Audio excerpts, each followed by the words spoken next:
letrinha. Vocês conseguem ver, né? Tá melhor, não tá, os slides? Então é isso, pessoal. A antifragilidade, ela tá em tudo. Quando você recebe uma crítica, vocês já repararam como escritores de livros se beneficiam com as críticas? Eles não são rebaixados muitas vezes. Eles precisam da crítica, né? Quanto mais as pessoas criticam o livro dele, às vezes, ele consegue mais repercussão. Tem aquela autora que é transfóbica, né? Que é aquela autora do Harry Potter, né? Que ela fez, ela deu opiniões assim muito polêmicas com relação a transexuais, né? Isso não pegou bem para ela em alguns meios, mas mesmo assim ela continuou fazendo sucesso, porque o escritor ele é antifrágil em certa medida, né? Ele é antifrágil, é diferente de outras profissões como burocrata, funcionário público, banqueiro, que um lapso apenas já prejudica a pessoa, às vezes a carreira inteira da pessoa, né? Um taxista ele é totalmente antifrágil. Ele não depende, ele pode dizer a opinião dele à vontade, né? Não é à toa que às vezes vocês dirigem com uma pessoa, um taxista, um Uber, o Uber até menos, né? Porque ele recebe uma nota, né? Mas o taxista, ele é antifrágil, porque ele não depende da sua opinião para nada. Ele vai te levar para tal lugar e nesse caminho ele pode falar de política com você, algum assunto que não te agrada, né? Então é possível, sim. Então o escritor, o taxista, existem outras profissões que são bem antifrágeis, né? É, por outro lado, existem profissões que são frágeis, né? Que uma quebra de reputação já leva a pessoa. Vocês imaginam uma pessoa que trabalha com questão financeira. Se ela, de repente, fale, por exemplo, assim, ai, o primo rico faliu, né? Tipo assim, aí você fala assim, não era ele que dava dicas de finanças, né? Então ele perde um pouco vamos dizer assim, Credibilidade. exatamente, ele perde a credibilidade, né? Pode até ser que ele tentou fazer do jeito certo, mas se ele não fez, as pessoas vão olhar para ele assim com outro olhar, né? Não é que nem o taxista que não depende muito, ele tem que só dirigir bem, mas ele pode conversar com você de qualquer coisa lá no táxi, né? É diferente. Que mais que eu quero falar com vocês aqui? Ah, sim, quando você é envenenado, de certa forma, em certa medida, não sei se vocês sabem, questão do envenenamento do corpo. O corpo ele tenta poupar as células mais fortes. Então, também existe uma antifragilidade de você ficar mais resistente depois, se você resistir, claro, a um envenenamento. A natureza ela gosta da diversidade dos organismos e se favorece com a fragilidade dos indivíduos.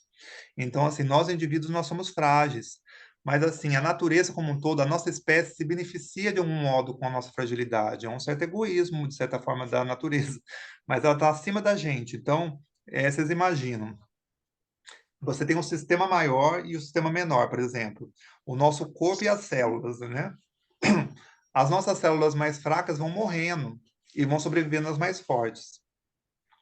Na natureza, a espécie é a mesma coisa. A espécie humana vai se adaptando, vai se fortificando em certa medida, quando certos organismos morrem, infelizmente. Então, é uma questão de antifragilidade também do sistema em desfavor da fragilidade do indivíduo. Pode acontecer isso. Para o antifrágil, o dano provocado pelos erros deveria ser menor do que os benefícios. Então, é isso que acontece na natureza, por exemplo. Ela se beneficia com uma guerra, por exemplo, com uma pandemia, enquanto os seus adeptos, né, nós, alguns, somos muito prejudicados com isso, né? Aí o capítulo 2 também é muito importante, o capítulo 5 que não é muito importante, que é o não linear lá, que é muito técnico, acho que eu vou até pular, porque é muita informação. Mas esse capítulo da modernidade e o capítulo, eu falo capítulo, mas é livro, hein, gente? É um livro dentro do livro. Esse livro aí, Modernidade e a Negação da Antifragilidade, ele é tão importante, ou até, acho que é um pouco menos do que o capítulo 6, se eu não me engano, que é o capítulo que fala da via negativa. São os dois capítulos que vocês vão mais gostar, que vocês vão mais gostar. O capítulo 2 fala da modernidade, né, e como ele afeta na nossa antifragilidade. Eu coloquei a F, é antifragilidade. É, a modernidade, ela funciona como uma cama de Procusto, que inclusive é um título de um dos livros do Taleb. O que é uma cama de Procusto? É aquela cama onde o Procusto, que é um personagem da mitologia grega, corta os braços dos hóspedes para caber naquela cama. Então, por exemplo, a pessoa é alta demais, ele vai cortar o pé, por exemplo. A pessoa é muito pequena, ele vai esticar a pessoa para caber naquela cama. Entendeu? É uma mitologia, mas para a gente entender o seguinte: quantas vezes a gente não encontra pessoas que querem adaptar situações de um modo meio bizarro, né? Querendo fazer com que se adaptemos de uma forma muito ruim, né? É isso que a modernidade faz com a gente, muitas vezes. Ela tem um certo padrão, né, em escala industrial, e quer que a gente siga aquele padrão, né? Como a gente falou, às vezes a pessoa ela tem uma cognição, né? Ela funciona de forma mais melancólica, mas isso não quer dizer que ela é, vamos dizer assim, pior do que as outras, né?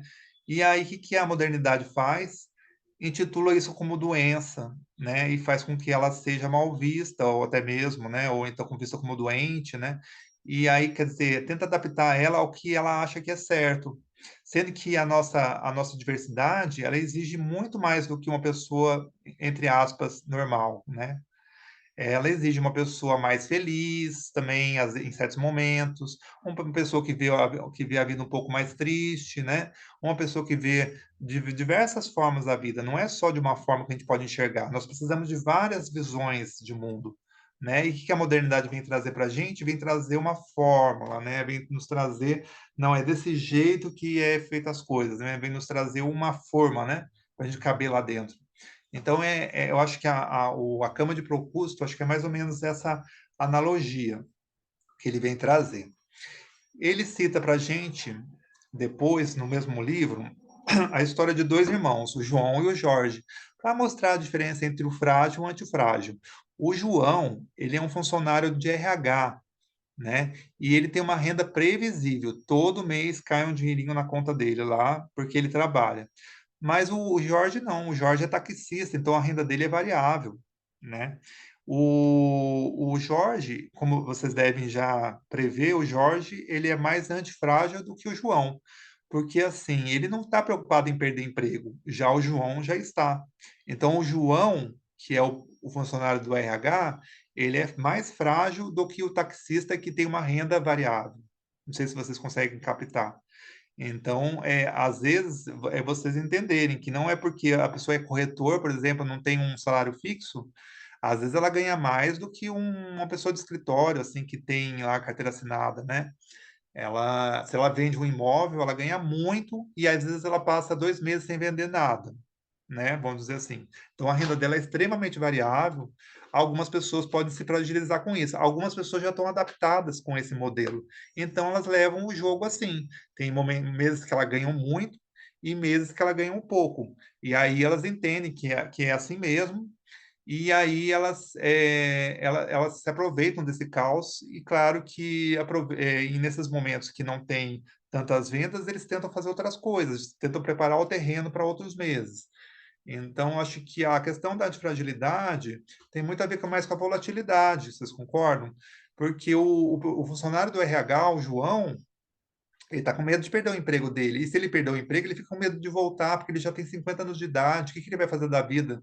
Será que a outra empresa vai aceitar ele? Né? Então, é para se pensar, né?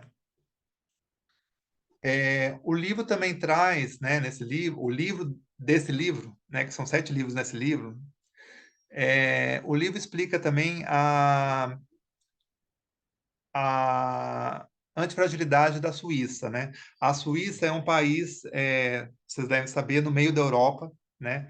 E o Taleb considera ele como o lugar mais antifrágil do planeta, né? Por que que ele é o lugar mais antifrágil do planeta? Porque ali vocês podem reparar que aconteceu a Primeira, a Segunda Guerra Mundial e ali sempre se manteve, né? E aí ele explica que lá tem uma estabilidade entediante e tal também, mas assim, lá é como se fosse um imã para o pessoal rico e para os refugiados, né? É, tudo funciona, né? Por que que funciona? Porque não tem ditadura, não tem disputa ideológica, isso faz o país ficar mais estável, né, também. É um país antifrágil porque a ordem é invertida, né? Não existe um governo centralizado que governa os cidadãos, é o contrário. É as pessoas ali na sua volta que, de certa forma, fazem o papel inverso. É, eles elegem, claro, pessoas para poderem governá-los, só que você pode perguntar para um suíço, quem que é o presidente do país? Eles não sabem, porque ele é capaz de ele saber o presidente dos Estados Unidos, da França e não saber da Suíça porque lá é muito assim, são 6 pessoas que governam o país, na verdade. Eu visitei lá. Foi o único país, foi o único não. É, eu visitei na Europa, eu visitei a Suíça e a Alemanha, né? A Suíça, o custo de vida é mais alto, né? Porque é mais caro, então o pessoal vai fazer compra na Alemanha e aí volta para a Suíça. E é um lugar muito antifrágil, é muito estável, né? A gente fala de volatilidade, mas lá conseguiu ser um país estável. É, ele fala isso no livro. Eu estou falando isso porque ele dá um capítulo intenso só falando da Suíça, como a Suíça é bem sucedida, né? E ela não tem uma educação universitária que nem tem os outros países, como a França, que é intelectual, né? Ela não tem. As pessoas estudam para sua função, né? Então, se você é marceneiro, você vai estudar para ser marceneiro, você não vai ficar lendo livro. E aí ele explica esse mito um pouco que nós temos de países ocidentais, de achar que para nós termos um país rico, nós precisaríamos aumentar nossa educação. Então, não necessariamente. A Suíça é um exemplo de que não precisa tanto, entenderam? E a modernidade vem trazer esses mitos para a gente, né, de alguma forma. E a gente acredita neles em certa medida. Eu também acreditava até ler esse livro. E ainda acho que ainda chego a acreditar que a educação melhora muita coisa. Só que na Suíça não é a educação que melhora, né? Muitos outros fatores, né? Eu acho que a questão geográfica também, né? É, tá. Eu falei para vocês o problema do peru, né? Se vocês quiserem, até falo de novo, que é você achar que por estar acontecendo tudo bem, nada vai acontecer de errado comigo. É o erro de ter confundido a ausência da evidência com a evidência de ausência. O que significa isso? É você achar que nada vai acontecer errado simplesmente pelo fato de nunca ter dado, não é? Até o dia que o peru se vê surpreendido, não é mesmo? Então, não ser um peru na vida é importantíssimo, né? Não ser um peru começa quando descobrimos a diferença entre estabilidade verdadeira e a fabricada, porque a estabilidade do peru, ela é fabricada, né? Ele está ali recebendo ração, ele está ali sendo bem cuidado, com espaço, como eu falei, tudo aquele espaço adequado, sendo que ele não espera pelo pior, né? É, então, gente, cuidado com esses discursos, assim, esse livro eu acho que levantou um pouco isso para mim, que é muito levantado também no desenvolvimento pessoal também, que é aquele negócio assim de que nós precisamos de paz, né? O que faz com que uma espécie prospere não é a paz, né? Mas é a prosperidade em si, né? É você trazer resultados para a sua vida, porque a paz é cômoda, né? Vocês concordam comigo? É muito cômodo você estar em paz, estar como um peru ali, tipo, não esperando nada acontecer de errado, né? Então, cuidado com esse negócio, assim, com esse discurso de que nada afeta a minha paz, nada vale a minha paz. Isso pode ser uma desculpa para você não fazer nada, vocês concordam? Para vocês não quererem se mover na vida, né? Eu quero paz, eu não quero, né? Então, cuidado um pouco com isso, né? É, evitar sistematicamente, por precaução, que pequenos incêndios ocorram, torna os grandes incêndios ainda maiores. Como eu falei para vocês, às vezes a gente controla tantos incêndios para que eles não ocorram, às vezes pequenos incêndios, que às vezes quando eles acontecem com tudo, porque a gente não previa. Se a gente conseguir prever os pequenos, a gente vai ter experiência para evitar os grandes, não é? Então, evitar a aleatoriedade em um sistema de frágil nem sempre é uma boa ideia. Às vezes fica se podando tanto, não sei se vocês já viram isso, podando tanto, às vezes até se controlando, se protegendo e tudo, e de repente você explode. É mais ou menos isso que acontece. Então, evitar a aleatoriedade, às vezes, em um sistema antifrágil, nem sempre é uma boa ideia. Nos torna ainda mais frágeis, né? É... Aí ele deu o exemplo do... Quando na vida você está muito aleatório, você não sabe por onde decidir, aí ele deu um exemplo de que um método para resolver isso seria abrir a esmo, a Eneida, né? E interpretar o primeiro verso que tivesse ali na sua frente. Aí você já conseguiria encaminhar a sua vida de alguma forma, né? É, eu lembro que eu frequentei uma igreja que chamava Igreja Cristã Maranata, que eles têm como uma das liturgias dele é abrir a Bíblia quando está em dúvida de alguma coisa, né? Então eles estão assim, em dúvida se vai fazer uma viagem, aí eles abrem a Bíblia e põem o dedo e procura saber a resposta, né? Então seria uma forma deles decidirem o que eles vão fazer naquele momento. Então é assim, quando a vida é muito aleatória, qualquer decisão vale. Nesse sentido, você está emperrado, né? Está naquela situação que não sabe o que fazer. Mas você sabe o que você tem que fazer, mas você está dividido em várias coisas. E aí você interpretar uma passagem de um texto já te ajuda a encaminhar, porque às vezes você ficar muito assim indeciso também te prejudica muito na vida. Às vezes é melhor tomar uma decisão logo, né, gente? E partir para outra e decidir outras coisas depois no meio do caminho. Existe isso também. Então, é um método que ele colocou no livro dele que funciona para algumas pessoas quando estão meio aleatórias na vida, né? E eu acho que deve funcionar. Não sei se vocês concordam, né? Muita gente deve usar uns métodos assim, meio aleatórios. Às vezes, de repente, tira um versículo, né? Geralmente tira um pedaço de texto, pega um livro qualquer e vê qual é a resposta que tem aquilo. É uma forma de sair de certas enrascadas, né? Aí ele fala do sistema mais global, ele fala assim, o que emperra os Estados Unidos é estar preso aos mesmos dois partidos, né? Então você imagina, os Estados Unidos está sempre entre dois partidos, tem pouca variação, ele não tem muito o que decidir, então, claro que ele vai estar errado num, errado no outro, ele não tem opcionalidade, que a gente vai falar depois, ele não tem outros modos de ver a vida, só tem aquelas duas formas, às vezes, até fixas, né? Eu sei que dentro deve ter alguma flexibilidade, só que, assim, não tem mais partidos que nem no Brasil, né, que decidem as coisas e que ajuda a coisa a aprumar. São só aqueles dois partidos, né? Eu acho que isso atrapalha muito, e ele coloca no livro também, né? Estão entendendo? Estão gostando? Não vi ninguém falar nada no chat, eu espero que vocês estejam gostando, vocês estejam acompanhando. Agora já foram 1 hora do nosso encontro, estão gostando? Vou esperar um tempinho até alguém se manifestar para ver se eu estou indo no caminho certo, se tá legal. É muita informação às vezes, né? Vou tentar ser mais breve. Alô?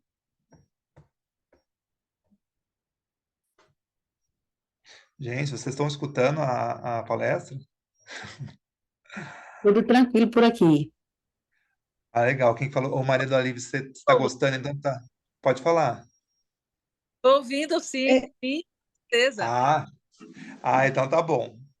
Então Sim, vamos. tô é, ouvindo, Ivonete. tá bem, tá bem interessante. É que eu não estou conseguindo escrever no chat. Eu não sei o que está acontecendo.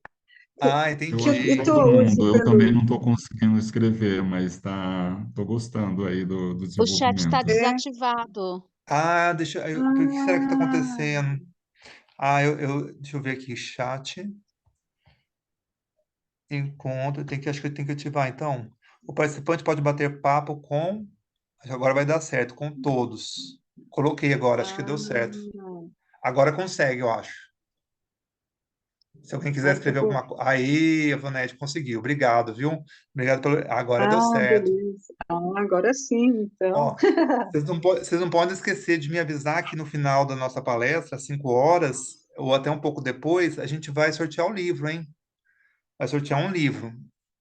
Ai, que legal. Que livro? Do Então, antifrágil? o que que eu decidi? É Cecília, né? É, Cecília.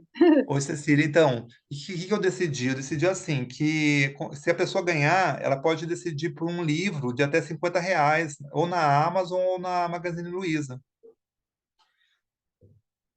Aí ela pode escolher, Ai, mas que tem legal. que ser um livro, ou tem que ser um livro de desenvolvimento pessoal, né? Ou um livro de psicologia, um livro de finanças, ou um livro de autoajuda. Qualquer livro desses está Uhum. válido.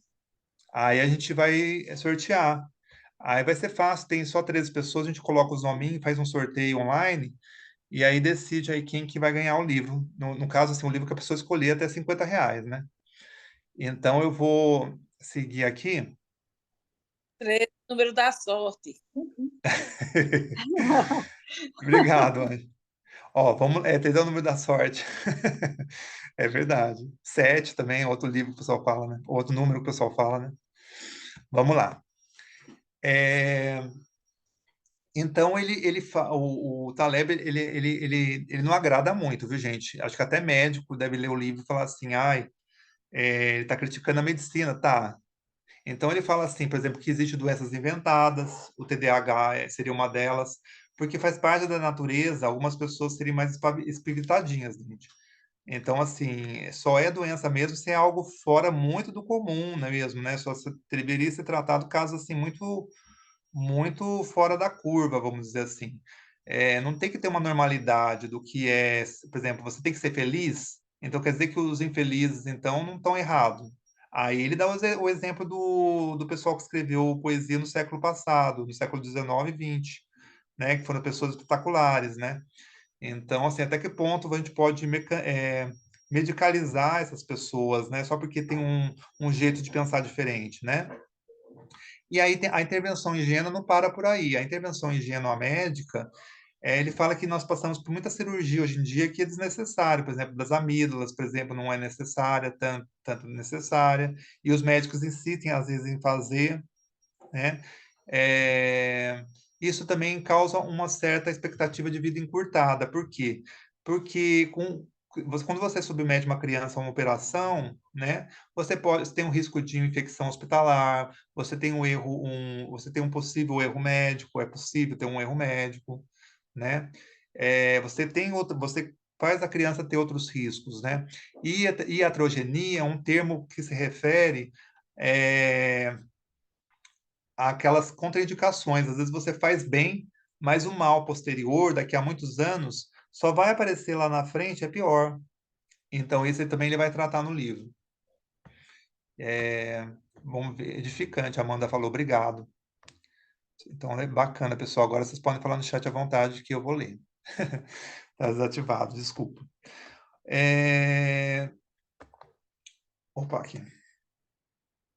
E aí, eu falando para vocês dessa questão de um pouco da normalidade, vamos dizer assim, que é normal, vamos dizer assim, essa coisa de você ser um pouco diferente, fugir um pouco da curva, não tanto, mas que é aceitável, né? E que a medicina às vezes não aceita, você tem a questão da procrastinação, né? Quem de vocês já não ouviu o discurso de que procrastinar não devemos procrastinar, né?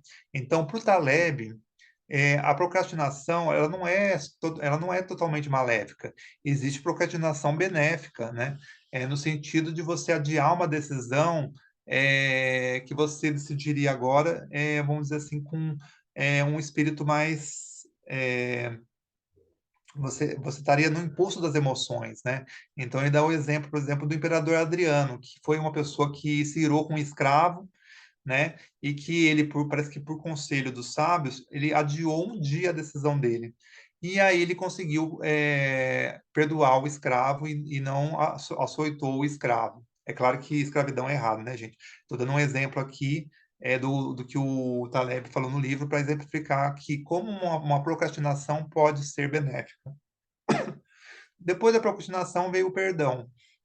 Então, assim, a procrastinação, antigamente, pelos sábios antigos, era vista como uma maneira de deixar os acontecimentos seguirem um pouco o seu curso, né?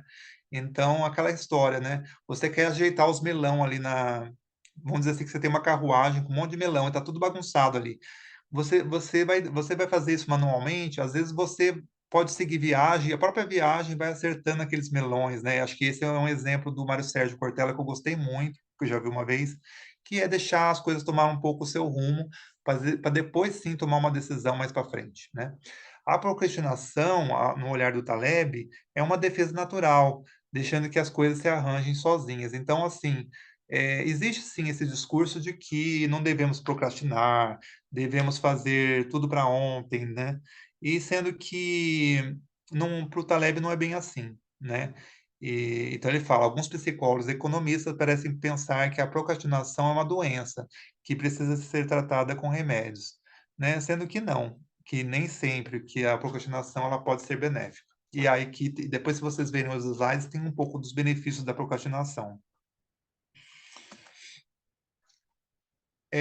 Outra característica da nossa modernidade é a quantidade de ruídos que nós temos. Nós temos muita informação. Nós vivemos mais na era nós vivemos além da era da informação, né? Nós vivemos a época da curadoria. Por quê? Porque nós recebemos muita informação e muitas das informações que nós recebemos é ruído, né? E poucas coisas realmente nos importam.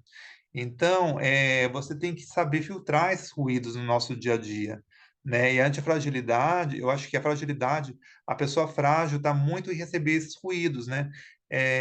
Assistir muito jornal, né? Não é legal, né? Eu acho que é interessante você se antenar, né? Saber o que aconteceu hoje assim por cima. Ah, a bolsa caiu, o Lula falou tal coisa, o Biden falou outra, né? O Trump falou, você entender um pouco de geopolítica, entender o que está acontecendo, mas assim, você tem trabalho, né, para você realizar, é, você tem você tem diversas outras coisas para você fazer. Então, assim, você se ou às vezes tem que se divertir, né? Você tem que assistir um filme, né? Aí você fica demais naquelas informações. Então, assim, informação em excesso é estresse em excesso são prejudiciais, né, em excesso. Claro que informação, assim, se você assistir um jornal de meia hora, assim, por semana já tá bom. Não precisa ser muito mais do que isso, porque as pessoas vão te contar o que está acontecendo, né? Então, para o Taleb, devemos racionar a oferta de informações. O que é robusto e antifrágil não precisa ter uma compreensão tão exata do mundo quanto o que é frágil, né? Quem precisa de jornal o tempo inteiro, saber o que está acontecendo, é o frágil, né? Então ele fala, menos é mais,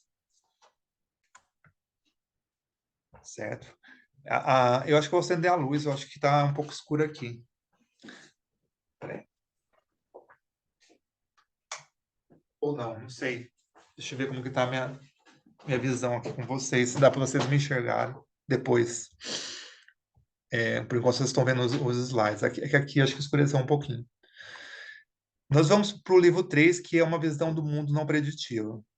Então, aquele negócio, se você acredita que o mundo é preditivo, que é aquela coisa de que você consegue prever tudo que vai acontecer daqui a uns 20 anos, você está sendo um fragilista, que é aquele conceito que nós falamos, acreditar que é possível prever tudo, como um profeta, né?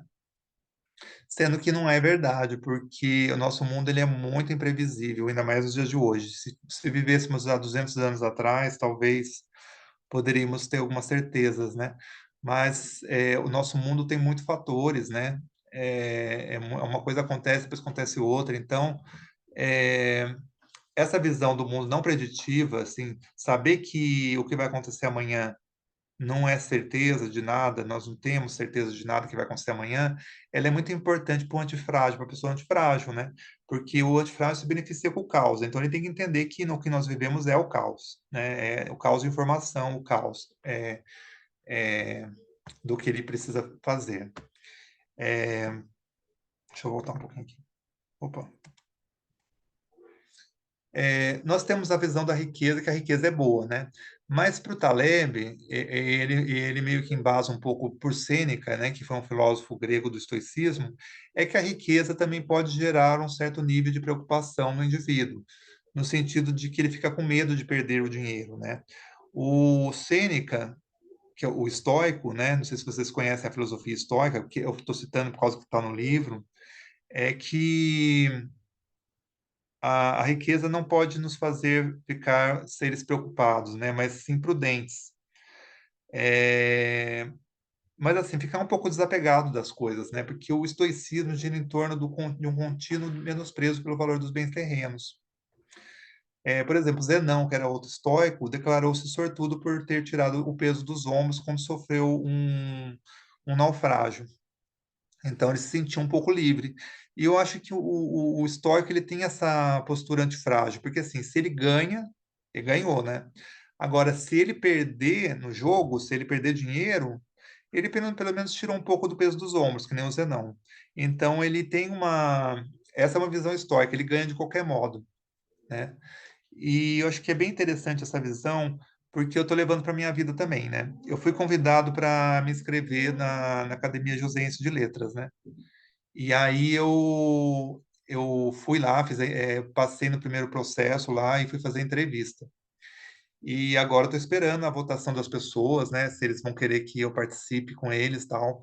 Aí eles falaram para mim, então para participar com a gente, né? Além de ser um literato, tal, tudo que você já passou com a gente aqui, vai precisar de uma taxa anual de R$ 300 anuais. Aí eu pensei assim, se eu conseguir, eu vou estar no meio de pessoas assim da literatura, né? Pessoas assim que eu vou gostar muito de conviver. Contudo, se eu, vamos dizer assim, se não acontecer aquilo que eu previa, se eu não for chamado, pelo menos não vou precisar gastar R$ 300 por ano, né? Esses R$ 300 vou fazer o quê? Gastar com duas calças, né? Dando um exemplo. Então, assim, é você saber jogar, entendeu? É saber que você pode ganhar dos dois jeitos. E isso é uma visão estoica. É, ele até fala aqui, cadê? Uma vida inteligente está em não sentir algumas perdas. A volatilidade já não afeta negativamente. Quer dizer, em ambos os sentidos ele ganha, né? É, então, para o Sêneca, a posse dos bens materiais acarretava preocupação com a perda, né? Então, ele assim, mesmo assim, ele mantinha, claro, os bens materiais, não vai perder. Contudo, os antigos, eles tinham ensinamentos mais profundos, né? Mais práticos, que transcendem a terapia vulgar de achar que precisa ganhar sempre, né? Aí o Walter escreveu aqui: nossa sociedade moderna pode ser não preditiva, mas acredito que nunca houve tanta gente querendo explicar e mostrar o rumo das coisas, prever o futuro dos fatos. Legal sua observação, Walter. Então você acha que hoje em dia, apesar de nós estamos vivendo uma vida não preditiva, muitas pessoas querem tomar o rumo, né? E o pior, às vezes querem tomar o rumo pelas outras, né? Querem que as outras sigam o rumo que ela acredita ser verdade. Isso acontece muito. É interessante. Como eu falei para vocês, o autor do nosso livro aqui em questão, ele foi um trader, né? O que é um trader? Que eu falei para vocês, trabalha no mercado de ações, mas só num dia.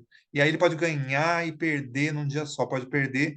Então ele tem um grau de aleatoriedade na vida dele muito alto, podendo ter danos psicológicos, sim, muitos que perfuram a alma do indivíduo, né?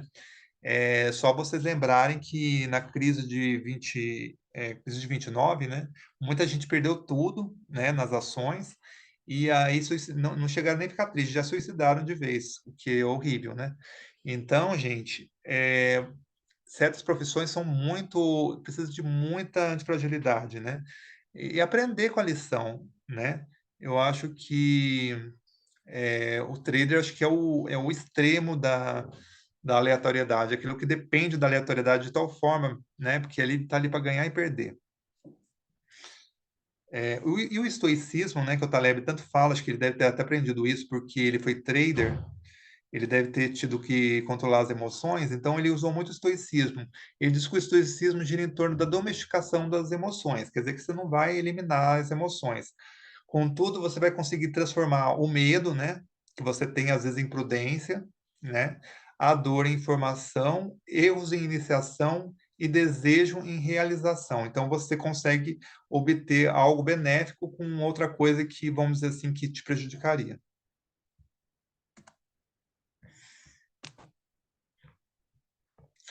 E para isso, para você conseguir aquilo que você quer, um benefício daquilo que te prejudicaria, para isso existe a estratégia Barbell, que eu já vi falar Barbell também, depende de quem for falar. Eu gosto de falar estratégia Barbell, que é assim, no livro você tem, se você for folhear o livro ele tem uma coluna, tem uma coluna não, tem uma tabela com 3 colunas. E aí você trabalha com uma das colunas, tentando colocar, por exemplo, o que você tem de frágil, tentar passar para a antifragilidade. Lá no livro você vai ver. E você tenta fazer isso na sua vida, entendeu? A primeira coisa é você diminuir as desvantagens, né? A primeira coisa para você se tornar antifrágil é você diminuir as desvantagens, né? Saber que atenuar a fragilidade não é uma opção para a sua vida, mas é uma exigência, porque tudo que é frágil, mais cedo ou mais tarde, vai desfalecer. Então, nós não podemos ser frágil.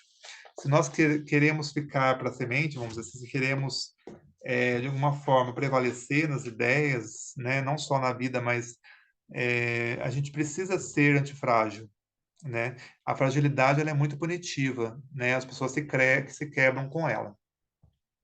A primeira coisa é você diminuir as desvantagens. No segundo lugar, você se protege contra os danos extremos. Por que contra os danos extremos? Porque o melhor pode cuidar de si mesmo, né? Vocês concordam comigo que se alguma tragédia acontecer na vida de vocês, se for muito tragédia mesmo, se for aquela coisa horrível, aquela calamidade, ela acaba com a sua vida, né? Então, proteja-se contra os danos extremos. Mas aí você tenta tirar as vantagens das menores, né? Prepare-se para o pior. O melhor pode cuidar de si mesmo. E se o melhor pode cuidar de si mesmo, você vai se preparar para o que é pior, se precaver, comprar um seguro, né? Se você tem um carro, vai comprar um seguro, né? Se você não tem um plano de saúde, você vai ter um plano de saúde, ou então você vai ter algum lugar para você rentabilizar o dinheiro para poder pagar a cirurgia, outras coisas. Então prepare-se para o pior. O melhor pode cuidar de si mesmo, certo? Essa é um pouco da visão do Taleb, né? Esse capítulo 4 já entra uma questão mais técnica, não sei se vocês vão entender assim de cara, né? Até porque eu teria que ler o livro para entender mais, mas assim, o que é opcionalidade? A opcionalidade é aquilo que foge um pouco do foco. É o que eu falei para vocês. Eu quero aprender flauta, mas aí eu ganho de presente um clarinete. Aí eu falo para a pessoa assim: ah, obrigado pelo clarinete, mas a minha meta é aprender flauta, eu não vou utilizar esse clarinete. Gente, eu ganhei o clarinete, ele é quase uma flauta. Eu tenho a oportunidade de alguém me ensinar, provavelmente, vamos dizer assim, que a pessoa que me deu ainda conhece, ainda sabe tocar clarinete. Mas eu não, eu sou obsessivo, eu quero aprender flauta de qualquer jeito. Mas é quase a mesma coisa, né? Quantas vezes a gente tem metas na vida e a gente não olha para o lado? Então, isso é falta de opcionalidade, porque, como eu falei para vocês, nem tudo na vida a gente vai conseguir como meta alcançar. Então, a opcionalidade ela é importantíssima. Eu vou fazer uma pós. Às vezes eu passo na que eu quero, às vezes eu passo na que eu não quero. Vamos dizer, se eu quero fazer pública, por exemplo. Então, é você olhar, bem, não era aquilo que eu queria, mas está valendo. É uma pós, já me qualifica, entendeu? Essa é uma visão que o Taleb nos traz que nos desperta um pouco, né? Uma opção é o que faz com que a pessoa, uma opção é o que faz com que a pessoa se torne antifrágil, porque o antifrágil ele tira proveito das situações como elas se apresentam, né? O frágil não, o frágil tem algo estático, né? Não tem que ser o que eu quero. Ele é frágil, porque ele não conseguiu. Ele ganhou clarinete, gente. Então, ele não vai tocar flauta? Não vai, porque não ganhou flauta. Mas também não vai tocar clarinete, porque não é a meta dele, tá vendo? Ele já perdeu outra. Ele perdeu os dois caminhos. O antifrágil, não. Ele sabe que não vai tocar flauta, mas pelo menos já toca o clarinete. O frágil não tem opção, mas o antifrágil precisa selecionar o que é melhor. O antifrágil tem opções, né, gente? Então é aquele negócio. Ele tem metas, pode ser que tenha metas, não estou falando para vocês não terem, né? Mas no meio do caminho pode acontecer até coisas mais interessantes do que as próprias metas dele. É, não vou falar algumas coisas, eu não vou entrar em detalhes, senão a gente se perde, né? Então a antifragilidade suplanta a inteligência, né? Então nós não até ele mesmo fala assim que se fosse para escolher entre ser inteligente e antifrágil, ele preferia ser antifrágil, porque o antifrágil ele se sobrevive, enquanto não é necessariamente o inteligente ou o mais forte que sobrevive, não é verdade? É preciso ser racional para não fazer da tentativa e erro algo completamente aleatório também, Você quer tocar o clarinete está perto da flauta, mas aí alguém te escolhe, te mostra um violão, mas aí o violão, ele é muito aleatório até demais, ele não tem a ver com sopro, né?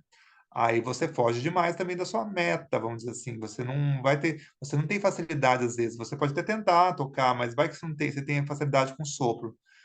Mas então, aí você pensa, então não vou tocar meu violão. Então não é. Então assim, você também tem que saber jogar com esse opcional, né? Não pode ser qualquer coisa também. Uma coisa que ele fala, algumas coisas precisam se quebrar para que o sistema se aperfeiçoe. Lembra que eu falei para vocês de que a espécie do ser humano se beneficia com a fragilidade dos indivíduos, né? Isso em toda espécie, né? Devido à nossa fragilidade, os melhores genes estão sendo selecionados para constituir o que é melhor da espécie.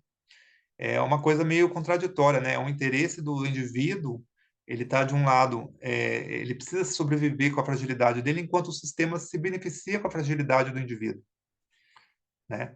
Eu acho que um pouco ele quer dizer aqui com algumas coisas precisam se quebrar para que o sistema se aperfeiçoe, é um pouco da destruição criativa já citada por Nietzsche. Não sei se você já tiver a possibilidade de conhecer um pouco das ideias do Nietzsche, que é assim, na nossa vida tem dois sistemas assim atuando, o apolíneo e o dionisíaco, né? Você precisa dos dois, não é só de um. O apolíneo seria o construtivo, totalmente, porque às vezes nós precisamos destruir algumas coisas também em nossas vidas, né? Destruir no sentido de, sei lá, imagina você passar uma faculdade e não ter uma festa que você vá, assim, claro que você não vai beber todas, mas assim, não vai ter nenhum momento de deslumbre. Será que a vida é só aquilo? Você nunca mais vai fazer faculdade de novo. Então, será que vale a pena você participar de uma faculdade, assim, então, você passou em faculdade de medicina e nunca ir numa festa de medicina, que às vezes dizem que é muito boa, assim, no sentido de das pessoas ficarem alegres, se divertirem, né, até certo ponto, é até lúdico, né? Então, acho que é um pouco dessa destruição criativa que você vai fazer amizades, né, numa festa. Então, essa destruição criativa também é citada pelo autor no livro. Ele cita uma coisa aqui chamada de ilusão soviética de Harvard. Deixa eu ver quanto tempo nós temos. Ah, legal, nós estamos caminhando bem. A ilusão soviética de Harvard é um pouco de ensinar os pássaros a voar e acreditar que a palestra que deu a eles é a causa dessa maravilhosa habilidade. É assim, você imagina, ele dá até um exemplo lá. Você quer que os pássaros voem, né? Claro, você tem essa é a intenção. E aí ele deu é um exemplo, viu, gente? É uma abstração. Não leva a isso. Ninguém vai querer ensinar os pássaros a voar, né? Então você chama os pássaros para aprender a voar, você coloca eles em cadeiras, vamos dizer assim, e você dá uma palestra para eles, ensinando para eles como eles devem voar e acreditando que eles vão voar com aquela palestra, né? E aí você faz todo um estudo com aquilo, falando, nossa, eu dei uma palestra para os pássaros para ensinando eles como voar. Será que eles aprenderam de verdade? Aí daqui a alguns dias tá eles voando, assim, de repente é porque eles cresceram, né? E aí eles aprenderam a voar. Aí você chega à maravilhosa conclusão de que, graças à sua palestra, os pássaros voaram, né? Então, é uma ilusão, né? Porque, na verdade, faz parte da natureza dos pássaros voarem. Mas você acredita que foi através do seu ensino que os pássaros voaram, né? Então, essa é uma ilusão que acontece muito nos estudos acadêmicos, né? O Taleb fala. É achar que algumas coisas acontecem porque você deu o motivo para aquilo, achar que foi por causa de você. E aí você cria todo um estudo, né, acadêmico, faz um artigo científico, publica, né, falando que graças a seus estudos descobriu um remédio lá que talvez curasse, sendo que as pessoas mesmo conseguiram se curar de outra forma, né? Estou dando um exemplo. Mas existe essas ilusões, existe também no mundo acadêmico, né? Eu acho que ele tira um pouco essa ilusão.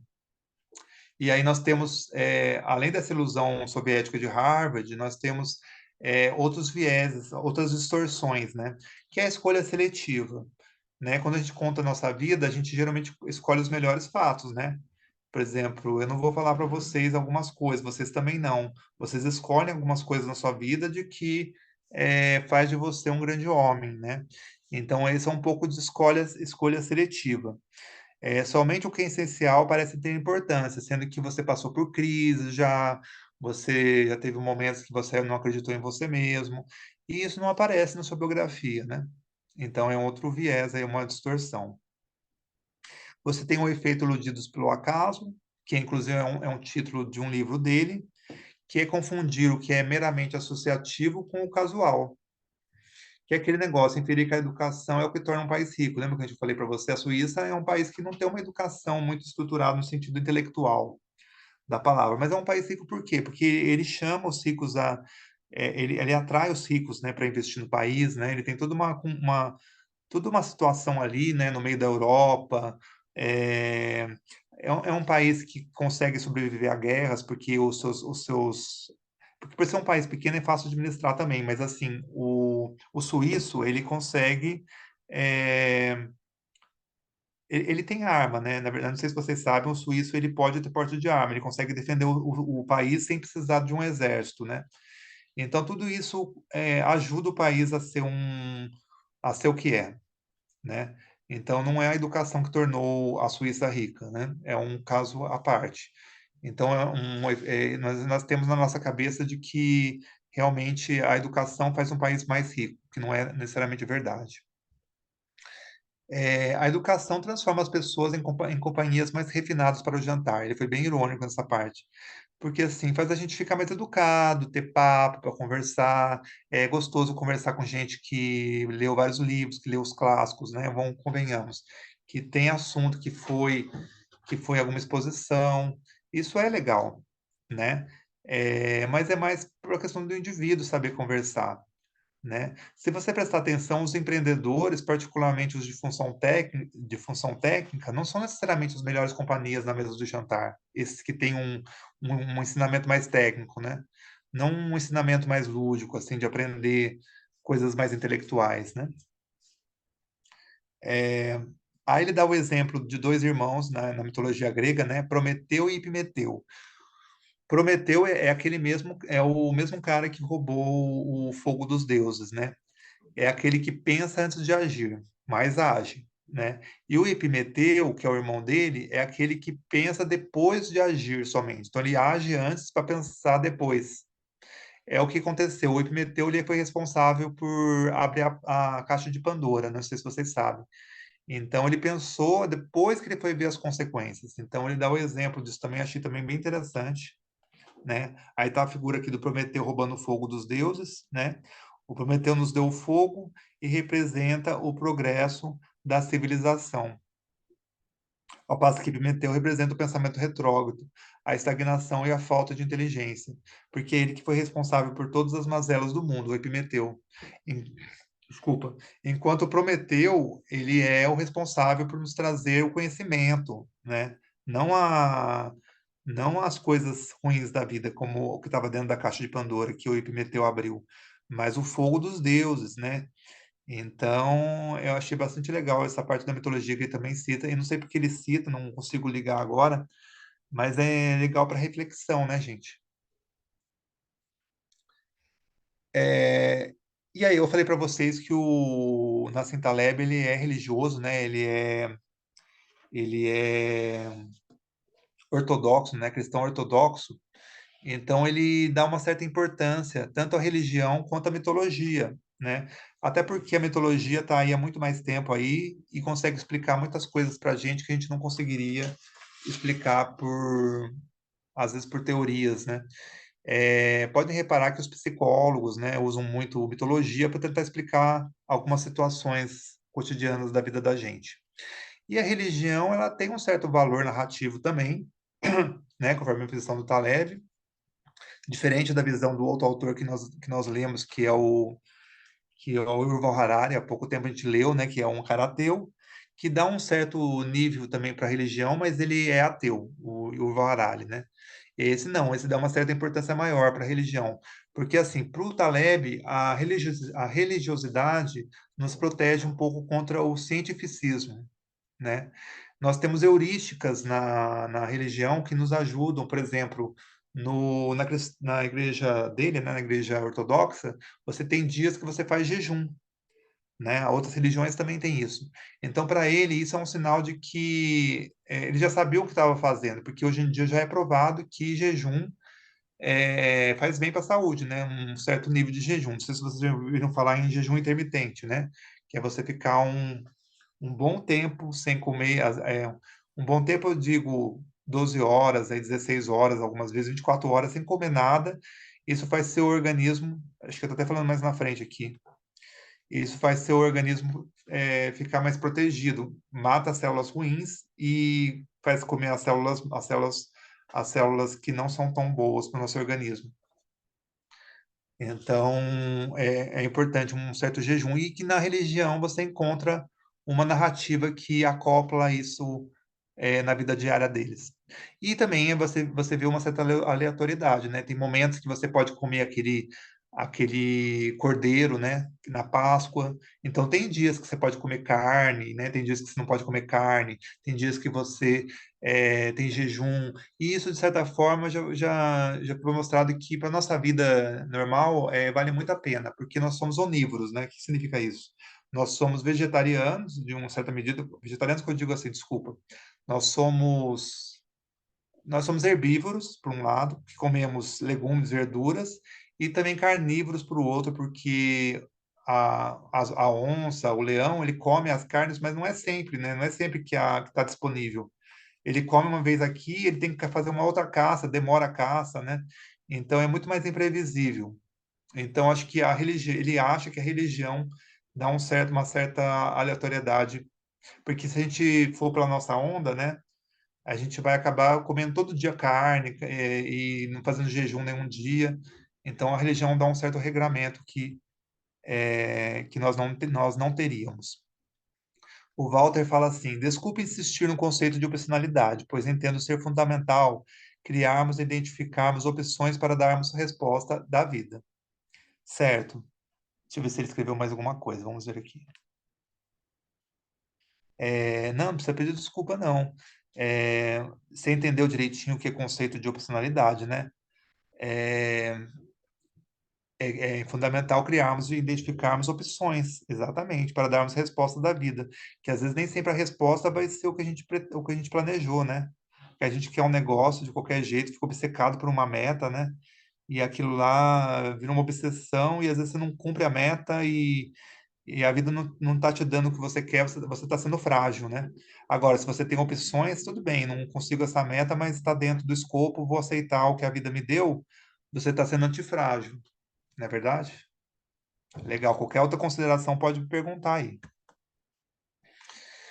Uma coisa que ele atentou bem é a questão da medicina, né? Eu falei para vocês, existe uma pressão imensa da indústria farmacêutica para a gente tomar alguns remédios, às vezes a contragosto, e às vezes até que a gente não precisa de fato. Ou que às vezes a gente precisa, só que as contraindicações são maiores do que os benefícios, né? Então, ele explica que, com o tempo, o conjunto de medicamentos disponíveis no mercado deveria estar encolhendo e não aumentando. Vocês já repararam que só está aumentando? Aí a pessoa tá lá, a pessoa tem que tomar antidepressivo porque não pode ficar triste. Aí a pessoa tem que tomar desde a pessoa correr numa esteira e ter uma alimentação saudável, ela vive uma vida estressante, né? E come de mau jeito e precisa de remédio para colesterol, né? Então, que vida que a gente está escolhendo para a gente como ser humano hoje em dia que está caminhando para cada vez mais medicamento, desde diminuir, né? Vocês não acreditam que a AIDS já devia estar. Isso aí está fora do livro, mas é uma reflexão que eu fiz ao ler o livro. Vocês não acham que, por exemplo, já deveria ter a cura da AIDS, da cura mesmo, né? Tipo assim, a pessoa ter um remédio que eliminasse o vírus do organismo? Por que que não existe? Porque muitas vezes existe um interesse financeiro das farmacêuticas, né? Porque nós já sabemos que existiram pessoas que já tiveram o nível não só zerado, mas como a pessoa foi curada mesmo, né? Então, por que que isso não acontece em nível industrial, que nem acontece com qualquer outra coisa, né? Porque não é de interesse, né? Então, aí ficam para vocês refletirem também. É, o que muitas pessoas chamam de Deus, né? Porque o Nassim Taleb ele é teísta. Outras pessoas dizem, por exemplo, os economistas vão dizer que é lei do mercado, né? Os teóricos modernos vão dizer que é auto-organização, a lógica oculta das coisas. É só substituir Deus por qualquer outra coisa, né? Então você pode substituir Deus pela natureza, pelo destino, pelo invisível, né? E muitas outras nomeações. Você não precisa ser religioso para ter um Deus, né? Então isso é bastante interessante também que eu li no livro, nesse livro, né? A diferença entre os seres humanos e os animais está na capacidade de colaborar. Isso também já foi mencionado naquele outro. Eu faço muito paralelo com o livro do Sapiens, do Yuval Harari, né? Porque eu acho que eles têm ideias afins. O Yuval Harari também fala sobre que a diferença entre os seres humanos e os animais está na capacidade de colaborar. Então, nós somos espécies colaborativas, né? E essa colaboração tem vantagens explosivas. Ou seja, pode nos ajudar muito. É, Existem dois domínios na vida da gente, que é o lúdico e o ecológico, né? O lúdico é aquilo acreditar que a nossa realidade é como se fosse um jogo, né? Com regras pré-estabelecidas, né? Então, como se a vida fosse um tabuleiro de xadrez. Se eu colocasse uma peça aqui e outra lá, eu daria checkmate. Sendo que a vida é muito mais do que isso, né, gente? A vida não é um jogo simples, né? A vida tem outro sentido, que é o domínio ecológico, que é onde não conhecemos as regras e não podemos isolar as variáveis, porque elas são muitas.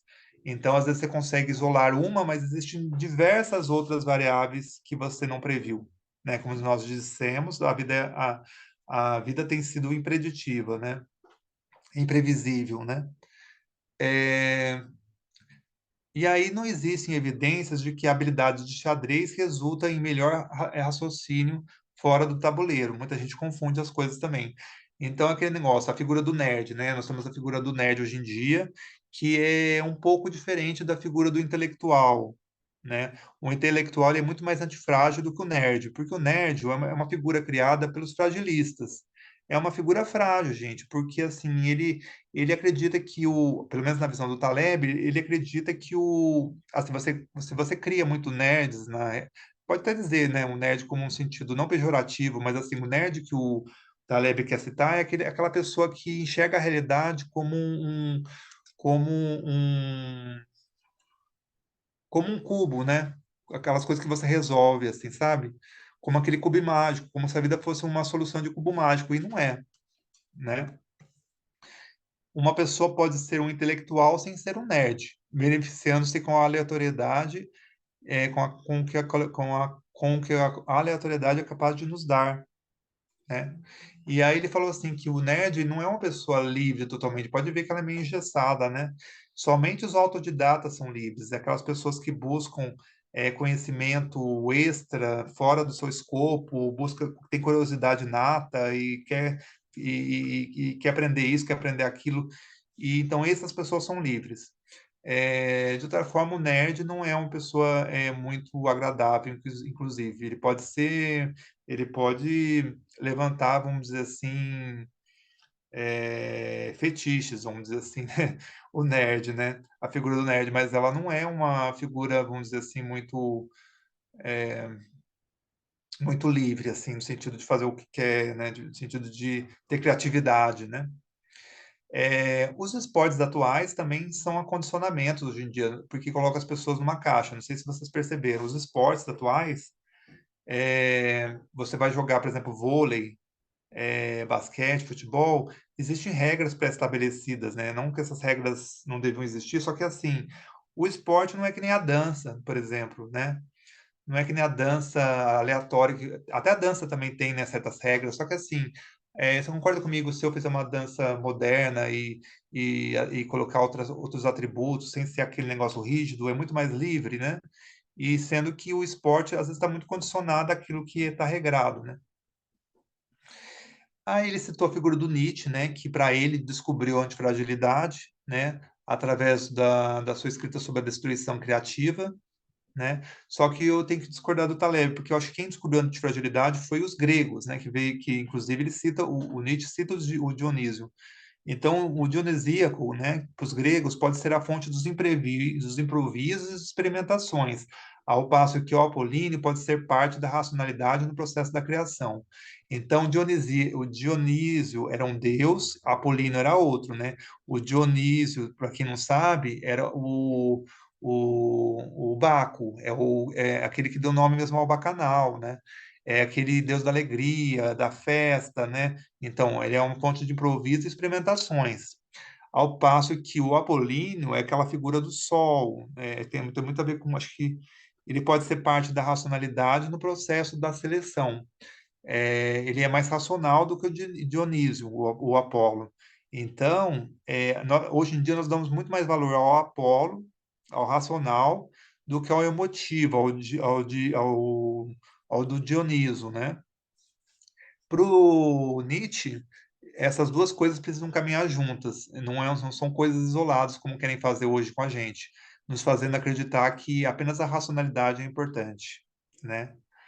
E aí tem toda a crítica ao progresso científico da modernidade que o Taleb chamou de miragem. Provavelmente nós estamos vendo uma miragem, achando que nós estamos progredindo, sendo que o nosso progresso, de certa forma, está acabando com o meio ambiente, né? Uma das especulações. Não existe progresso de fato acontecendo. Então, você tem tudo isso. Agora nós vamos para o capítulo 5, deixa eu ver nosso tempo. Tá, legal. Nós estamos. Esse capítulo eu vou pular, porque, como eu falei, é muito técnico, mas se vocês puderem, vocês leiam, também tem coisas interessantes. Legal, pessoal, que vocês estão aqui, estão gostando. Legal mesmo. Acho que eu vou só citar o seguinte, nesse livro aqui, no livro 5, que é o seguinte: vocês concordam comigo que se eu derrubar, por exemplo, uma xícara de 30 centímetros na mesa, vai ter muito menos prejuízo se eu soltar a xícara em 3 metros? É, Por que que isso acontece? Você pode jogar várias vezes 30 centímetros, o dano vai ser muito menor do que se eu soltar de um pouco menos de. Não sei se vocês conseguiram captar a informação.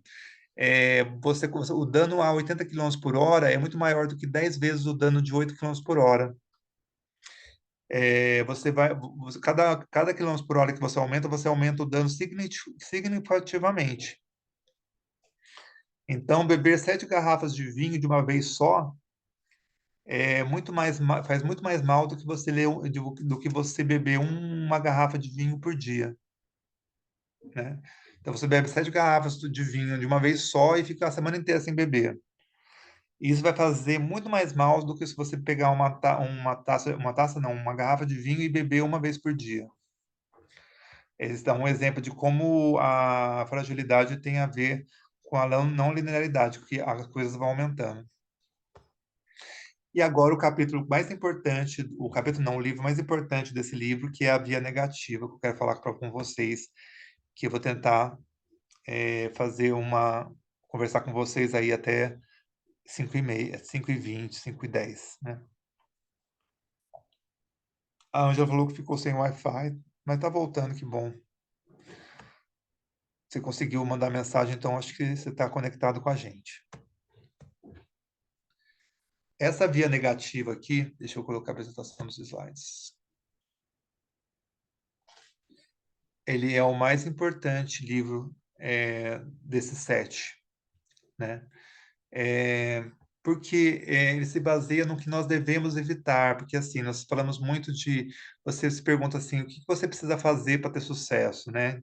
E aí você dá um monte de dicas, né? E seria a via positiva, faz isso, faz aquilo, faz aquilo. Mas a via negativa é aquilo que você não faria, né? É aquilo que você não faria. A primeira coisa é você eliminar as fragilidades. Então, assim, se você tem uma prova, você precisa se preparar para ela, né? Então, você não vai beber, por exemplo, no dia anterior, né? Você vai ver o conteúdo.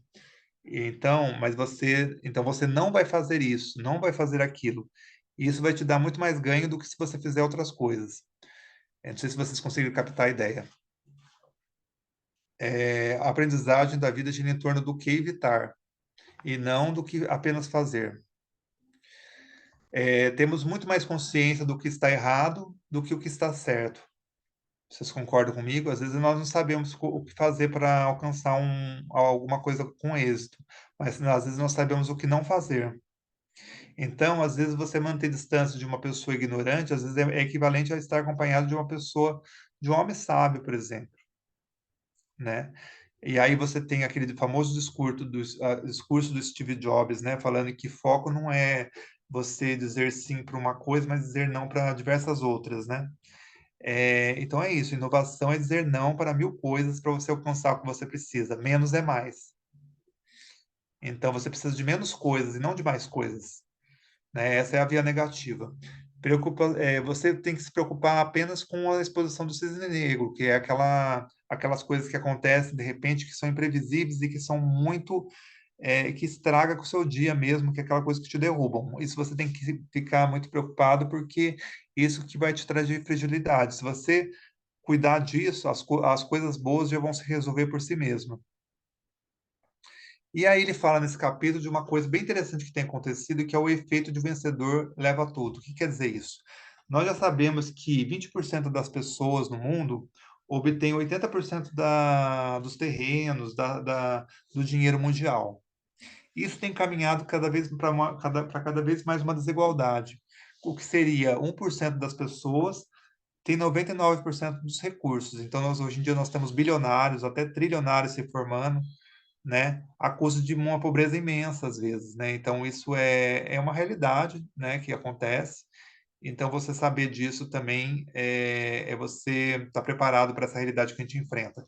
Às vezes o vencedor leva tudo mesmo, porque ele tem mais títulos, ele tem mais alguma coisa, então aí a chance dele conseguir algo é bem maior do que você, do que não tem, né? Você vai fazer uma prova de títulos, você tem mais títulos ali, você consegue melhor, vamos dizer assim, avaliado para entrar num concurso, numa pós, sei lá, que exige isso, do que uma pessoa que não tem nada e está precisando também, às vezes, de um estudo, né? Não tem tanta qualificação. Então, infelizmente, a gente vive uma época assim. Nós vivemos também uma época em que o velho como se o velho tivesse ultrapassado, né? A antifragilidade implica que o velho é superior ao novo. Mas o que acontece hoje em dia? Hoje em dia a gente tem uma coisa chamada neomania, achar que o que é novo vale muito mais do que é velho, né? Então, tomar cuidado também para não cair nessa falácia, porque o tempo conhecerá melhor suas fragilidades e o destruirá quando necessário. E o que é velho, às vezes já passou por muitos testes, e se ele está aqui com a gente, às vezes é porque ele é, já teve maturidade suficiente para ser testado pelo tempo, né? O que é frágil se quebrará mais dias e menos dias. Então, assim, esse é um dos motivos para não sermos frágeis mais. Se vocês são frágeis, fazem questão de mudar essa chavinha aí para não ser frágil mais. Porque um dia, mais cedo ou mais tarde, se quebrará. No fim das contas, até mesmo aquilo que acreditamos ser antifrágil se despedaçará. Porque o tempo é uma coisa que leva a tudo, gente. Infelizmente. É, mas a gente não precisa ficar desesperançoso, né? A gente precisa fazer o nosso melhor apenas. O vinho, ele fica melhor com o tempo também, mas só até certo tempo. Não sei se vocês sabem. Depois de 100 anos, por exemplo, tem uma certa quantidade de anos, ele fica pior, inclusive. Ah lá, a Cecília vai precisar sair. Um ótimo fim de semana a todos. Valeu bastante, Douglas. Obrigado, Cecília. Olha, um beijo para você. Obrigado por participar com a gente aqui. Então, gente, vamos ver aqui, peraí. Cadê? Acho que onde eu estava parando. É bom que dá um fôlego para vocês respirarem. É muita informação. Falei para vocês. Esse livro é muita informação. Tava aqui. Ah, legal. Então, ele fala uma frase que eu achei bem interessante também, ó. O futuro será em larga medida habitado por nossos desejos. É aquilo, se você tomar cuidado com os nossos desejos, né? Porque é, você vai acabar, o seu futuro vai ser em larga medida habitado por eles. Então, assim, se você gosta de beber uma latinha de cerveja, cuidado para que não se torne 2 amanhã, 3. Então, cuidado com seus desejos, né? E ele fala também para a gente ter respeito pelo passado. Por isso que é importante o museu, porque quando você entra no museu, você já está tendo um contato com os antigos, né? De alguma medida, né? É, os seres humanos morrem, mas seus genes um código, não necessariamente. É o que eu falei para vocês. O nosso código genético ele está aí para a posteridade, né? Nós somos frágeis, mas os nossos genes, a nossa espécie, não. Há uma coisa bem interessante que eu achei no livro é o efeito Lindt, que chama, que é o que é o efeito Lindt, que é assim, a expectativa de vida de um item é proporcional à sua vida pregressa. O que seria? No começo eu não concordei muito com o Taleb, mas acho que faz sentido, ó. A Grande Pirâmide, de 5.700 anos de idade, ela teria mais 5.700 anos de idade depois. Ela teria muito mais chance de sobreviver do que qualquer coisa que tivesse feito hoje em dia.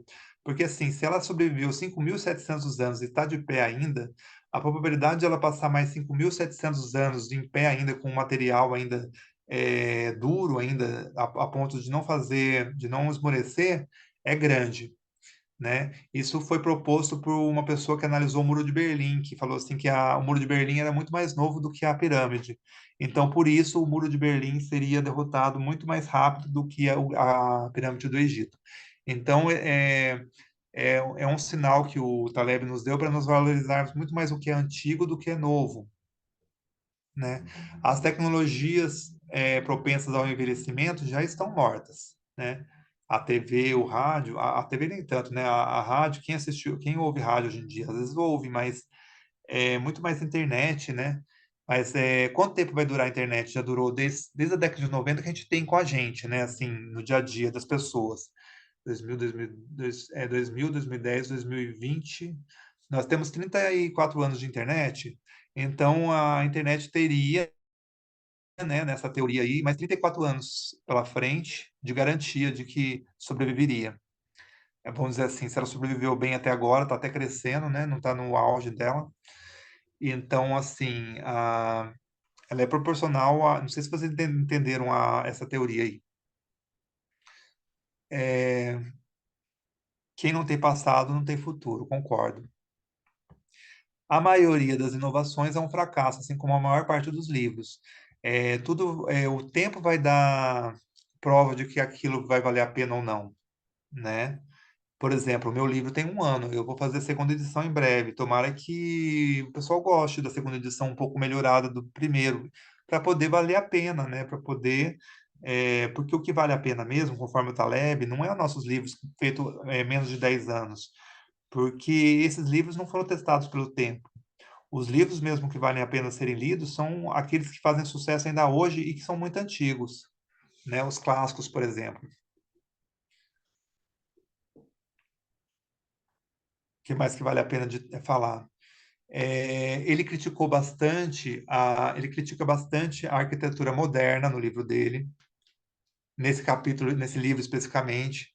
Ele critica também o modernismo brasileiro da cidade de Brasília. Ele chega a criticar a cidade de Brasília. Então, assim, muita gente pode ver o livro dele e às vezes não gostar de alguma coisa, né? Porque ele é sincero, gente, ele é sincerão, né? Ah lá, o que eu falei para vocês, ó, livros que têm 1 ano de idade não vale a pena ser lidos. É muito pouco provável que possua as qualidades necessárias para sobreviver. Esse aqui foi um tapa para mim, porque o meu livro tem exatamente 1 ano, né?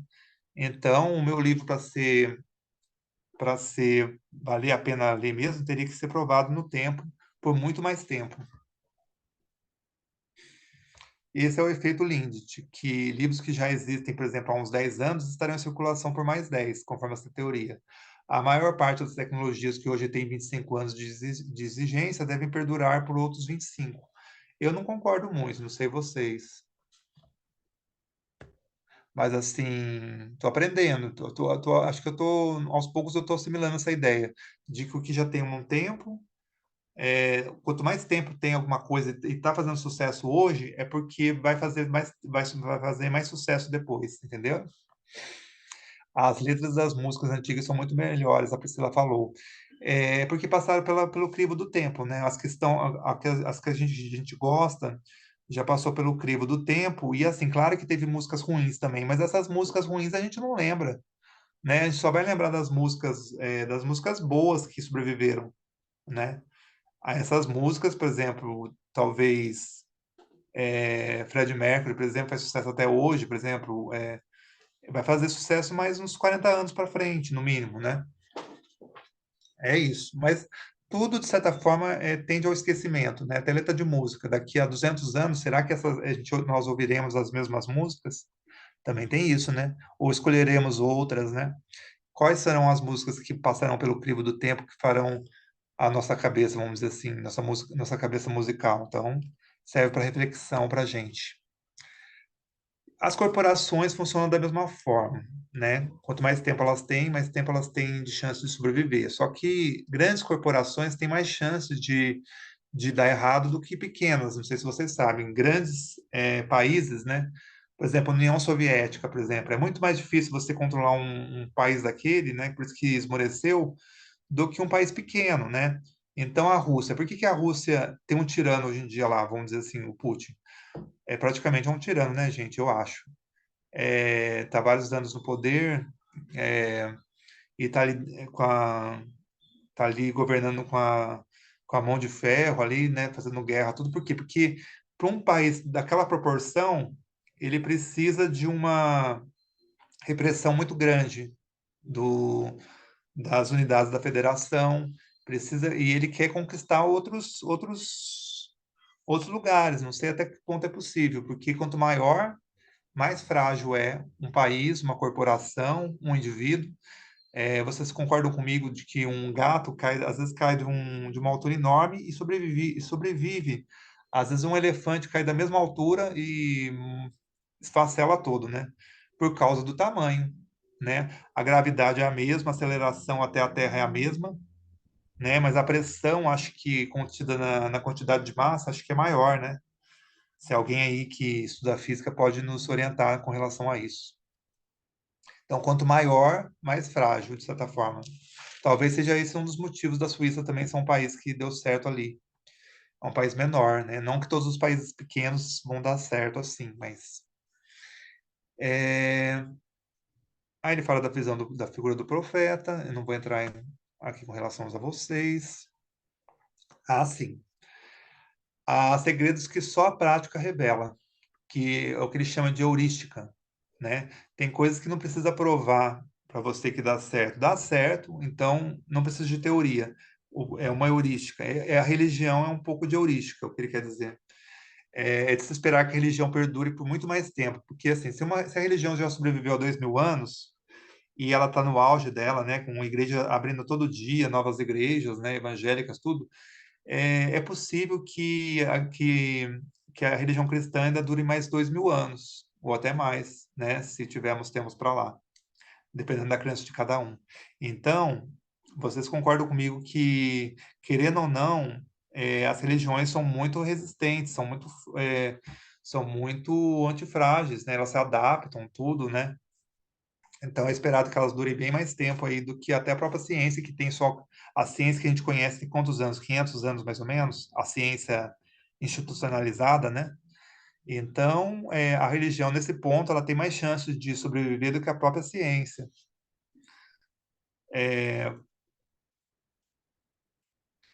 Eu coloquei para vocês aqui uma dica de filme que é o Máfia da Dor, que eu achei tão interessante que tem na Netflix, que eu acho que vale a pena assistir pelo que a gente falou. É um pouco foi história verídica, viu, gente?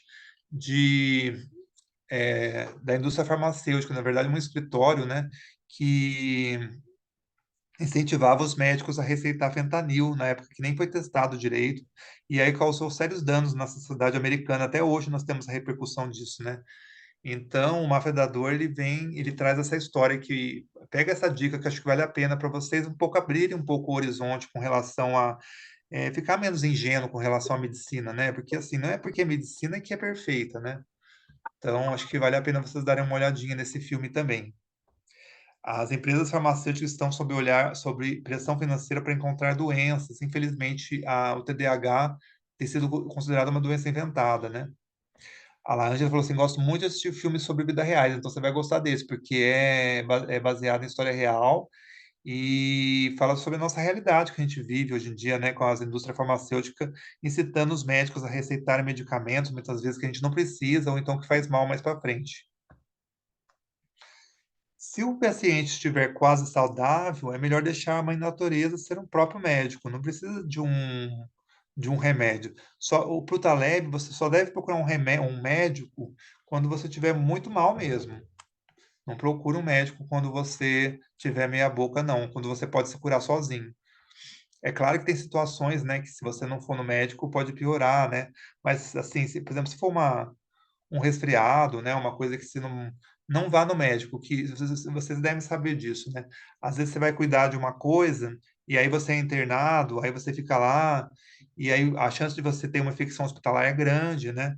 Então, para o Taleb, a medicina em si pode nos tornar mais frágeis nesse sentido se a gente não, não tomar cuidado. Outra coisa interessante que ele fala é dos medicamentos receitados para reduzir o colesterol, né, chamado de estatina, né? A Sambastatina é um remédio à base da classe de estatina, que assim tem um grau de iatrogenia alto, né, que pode ter um dano posteriormente muito alto. Então é melhor você cuidar da saúde mesmo, fazer exercício físico, cuidar da alimentação, dormir bem, do que você ficar tomando esses remédios aí que você não sabe quais efeitos vai dar mais para frente. Uma cirurgia na coluna, para vocês terem uma ideia, nem sempre é útil. Às vezes para corrigir a ciática, às vezes tem evidências que mostram que depois de 6 anos de cirurgia, a cirurgia não valeu de nada. Então toma cuidado também para vocês não caírem no papo também, que muitas vezes o médico ganha com isso, né? Antibiótico. Se você ficar tomando muito antibiótico, o seu sistema também é, é, o seu sistema também, as bactérias dentro do seu organismo, você está brincando com isso, né? Além de matar as bactérias, vamos dizer assim, benéficas, você está fortalecendo aquelas, às vezes, que são maléficas, né? Existe um outro documentário da Netflix que fala dos antibióticos também, que eu achei bem interessante, que nós, não sei se vocês sabem, o nosso organismo é cheio de bactéria, né? É uma ou outra que faz mal para a gente, a maioria faz bem. 99% das bactérias faz bem para a gente.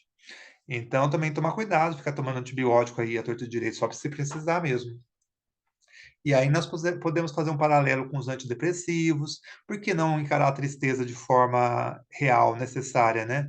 Encarar a tristeza e falar assim, não, eu passei por um mal bocado, mas eu vou vencer essa assim, sem mesmo um antidepressivo. Se for grave, lógico, né? É o que o Tarek fala, se o caso for grave, o médico é muito útil. Agora, se for mediano ou fraco, não procure um médico. A cirurgia bariátrica é a mesma coisa. Você está fazendo uma cirurgia, mas você não está cuidando da causa que é você ter comido demais, ou então o seu próprio metabolismo, né? Que acho que aí você tem que realmente fazer uma dieta, né? E aí vale para diversas outras coisas, terapia de reposição hormonal, as cesáreas feitas pelas mulheres, às vezes, é, também não é legal ficar fazendo muita cesárea, né? Até protetor solar ele criticou, porque não sei se você sabe, mas a gente passa protetor solar, mas você faz mal para a vista, né? Vai no olho, e são coisas que a gente não vai prestando atenção e que tem um efeito de iatrogenia alto. A higiene, de forma geral, pode nos tornar frágeis, negando-nos a hormose. Lembra o que é a hormose? É a conseguimos uma certa resistência contra algumas coisas pequenas. Então, não é legal é legal ser higiênico, claro, ter higiene mínima, só que também não ser aquela pessoa também exagerada, também ser muito higiênica a ponto de não ter nenhum estressor, a ponto de não ganhar nenhuma resistência, né, às coisas. A Ângela falou assim: hoje vivo essa realidade. Qual realidade seria essa, ô Ângela?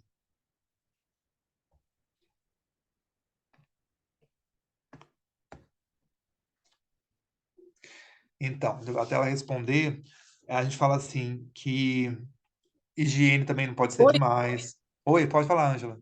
Então, a minha mãe, ela hoje ela está acamada, Uhum. Não houve necessidade, a partir do momento em que nós acionamos um SOS para ambulância, né, para pegar orientação médica. Foi um fim de semana, um feriado de final de ano, quando não tem um médico assistente, então a gente acionava o SOS, porque tem médico para poder dar orientação. E ele removeu. E eu falei, você vai remover para tal lugar? Ele disse, não, eu vou remover para o lugar que está solicitado. E esse lugar que você quer não tem UTI, não tem pronto-socorro, que era um hospital de guarnição, que era o hospital do Exército. E ele levou para onde ele quis. Chegando lá, a minha mãe estava assustada, logicamente, os batimentos Nossa. 185, e Eita. aí entubaram minha mãe do nada. E por conta da intubação, ela ficou internada, Eita. colocaram uma tráqueo nela e até hoje eu estou nessa batalha. E a luta está sendo aqui também. E eu não permito, as medicações que ela usa, eu não permito qualquer medicação. Então, ele tem, ele tem assim, é, na fala dele, na escrita dele, extremamente razão. Demais em tudo, porque essa Claro, realidade, eles são muito racionais. entendeu? É Eu uma sei realidade. como são. Nossa, Ângela, então, é aquele negócio, se o risco for muito alto, dá guarida ao que o médico fala, né? Aquele negócio, se a pessoa estiver muito doente, está até escrito aqui, não terá que se preocupar com iatrogenia, né? No caso, a sua mãe é muito idosa, tudo, né? Então, é até bom recorrer. Mas caso, por exemplo, no dia a dia, se você puder contornar, né? Tomar menos medicamentos possíveis, melhor, né? Melhor possível. Porque a gente sabe, né, que por mais a gente sabe que a medicina ela foi muito benéfica para a humanidade, lógico. Só que assim tem um outro lado dela que é os interesses das indústrias farmacêuticas, né, que quer empurrar remédio para a gente, que tem aquela coisa também de você só saber dos efeitos colaterais depois de um bom tempo, né? Existe isso, né? Também. Nós não podemos ser ingênuos achar que não existe, né? Então, é aquele negócio. Vale a pena ou não? Na vida você vai ter que jogar, né? Às vezes você vai ser obrigado a tomar remédio mesmo, né? Às vezes não. Às vezes você vai falar pro médico. Por exemplo, eu já tive. O médico falou. A médica falou para mim assim: você vai ter que tomar pro resto da vida o remédio para circulação, porque teve um momento que eu tive, né? Problema de circulação. E aí eu fui no médico e ela receitou um remédio para eu tomar o resto da vida. Eu falei: não, não vou tomar, não. Não é que eu não precisei tomar mesmo, não tomo até hoje. E estou bem aqui, não morri, né? E aí, se você toma, você tem os efeitos colaterais mais para frente. O que que eu fiz? Você pode trabalhar de outra forma. Você vai fazer uma caminhada, você vai tomar um banho, né? É um banho quente, você vai se cuidar no frio. Então, tudo isso vai te ajudar na sua circulação. Então, é aquele negócio. Eu não morri, estou aqui para contar. Já faz isso faz uns 5 anos. Imagina se fosse na onda dela, eu estaria tomando mais um remédio na vida, imagina? De graça, sim, não, não vou tomar, não. Então eu fui mais forte do que o médico falou. Infelizmente, muita gente vai me criticar. Ah, mas você tá. Mas é que eu estou trazendo ideias do livro, né? E aí nós vemos que o livro ele é bem crítico com relação a isso, né? Nós tomarmos cuidado, sim, com o que os médicos nos receitam. É um certo, é meio um tapa na cara da gente, né? Esse livro aqui, ele abre bem a cabeça para alguns aspectos. Depois vou até falar com a minha médica, eu não vou querer tomar remédio para colesterol, não. Ela quer que eu tome. Eu falei, não, eu vou melhorar na academia, vou melhorar minha alimentação, né? Eu acho que é esse o caminho, certo? Então, vamos. Exatamente, exatamente. Exercícios, está sempre é, fazendo regularmente os exames, Isso. Se tiver cuidado, muito alto mesmo, né? Não tem jeito. a higiene, por exemplo, o ar-condicionado, sempre está limpando a cada 6 meses, Uhum. uma série de coisas para contribuir para a sua saúde, para o seu bem-estar, entende? Eu moro aqui Sim. próximo de a minha casa, e tem um pé de algaroba na esquerda e a BR-101 à direita. Pó de asfalto constantemente aqui na minha casa. E Eita. nós decidimos deixar a sala sem forro, somente com telha. Então, as folhas do algaroba, nesse mês agora de junho, julho, agosto, é muito vento.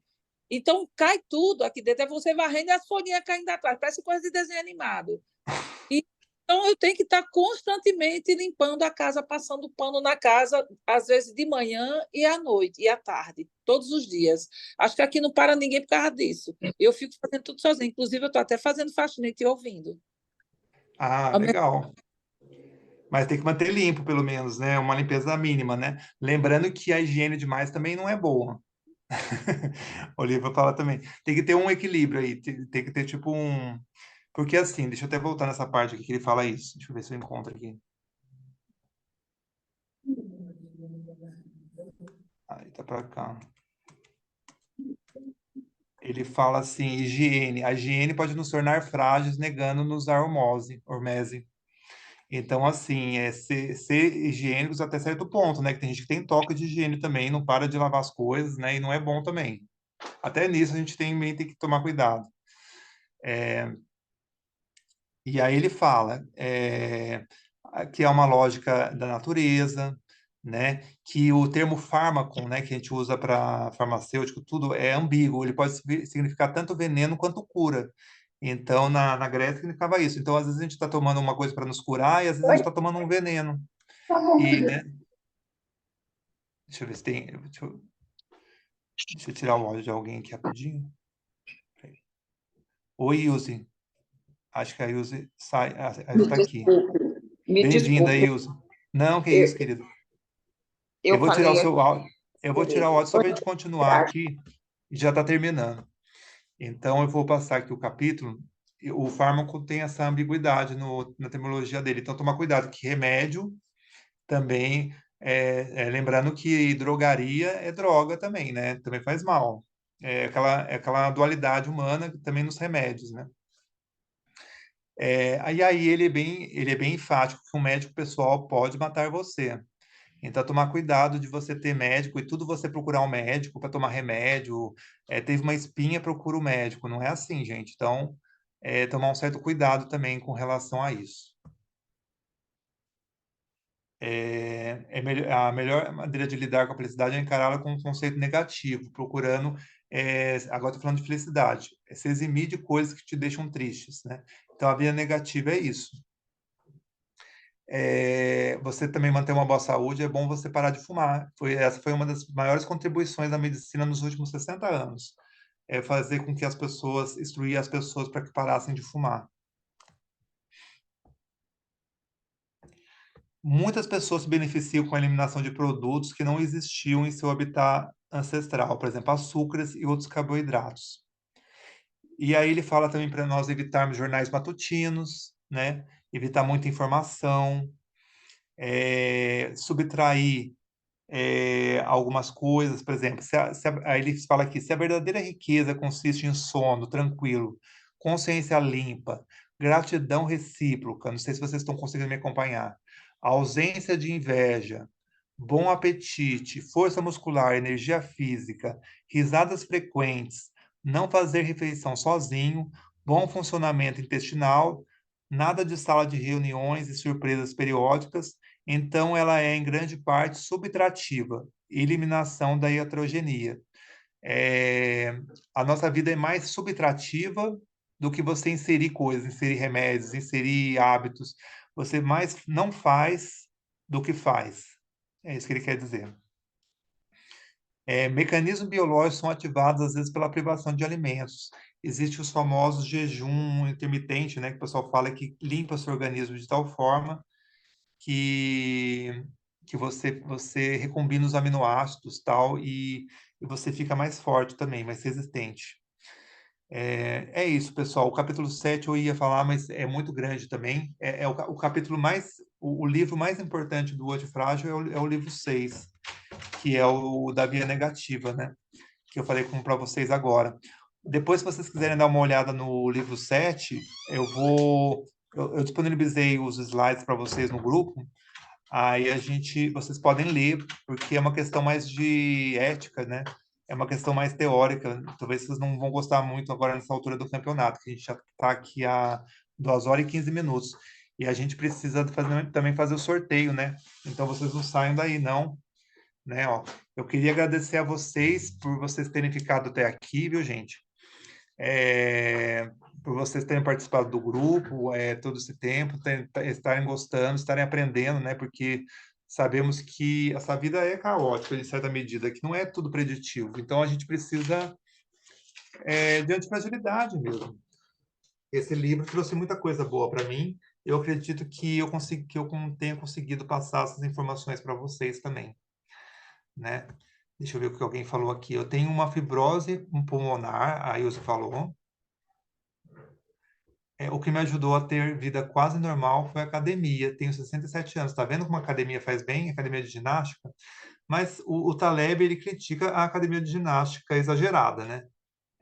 Mas a academia, acho que para a saúde, acho que todo exercício físico é importante. Gratidão, Douglas. Obrigado, Ivonete. Obrigado. Parabéns. A Ângela falou assim, parabéns, Ilse. Ah, tá, por ela ter conseguido esse tempo com academia, né? A Ilse falou assim, estou no hospital com meu esposo e acabei perdendo a hora, me perdoe. Então, tudo bem, Ilse. Participa da gente com um sorteio agora, então. Nós vamos sortear. Então, é aquele negócio, gente. A gente vai sortear um livro. É um livro no valor até de R$ 50. Você vai poder escolher ou na Amazon ou no Magazine Luiza, o que vocês preferirem, né? Aí vocês falam, quem ganhar, fala para mim no privado depois qual livro que vai gostar de receber em casa, né? Eu vou pegar o nome das pessoas agora, a gente vai fazer o sorteio, acho que vocês vão conseguir enxergar o meu sorteio aqui. Então, peraí, gente. Eu vou só interromper o compartilhamento rapidinho. Rapidinho, pessoal. Tô aqui, minha carinha. Eu vou colocar, eu vou compartilhar de novo para vocês. Eu só vou entrar no site aqui. Site do sorteio online.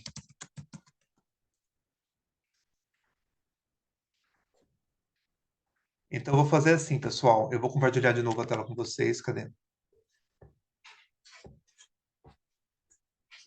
Compartilhar tela. Aí. Legal. Deixa eu entrar aqui. Eu preciso entrar no sorteio online. Entrei no sorteio online. Eu vou fazer assim. Cada número vai ser uma pessoa. Então, vamos lá. Deixa eu ver os participantes que nós temos aqui. A Amanda vai ser o número 1. Nós estamos em 12 pessoas, então vai ser rápido. A Celina vai ser o número 2. A Ângela vai ser o número 3. A Ilse vai ser o número 4. Tô marcando aqui também, pessoal. A Ivonete vai ser o número 5.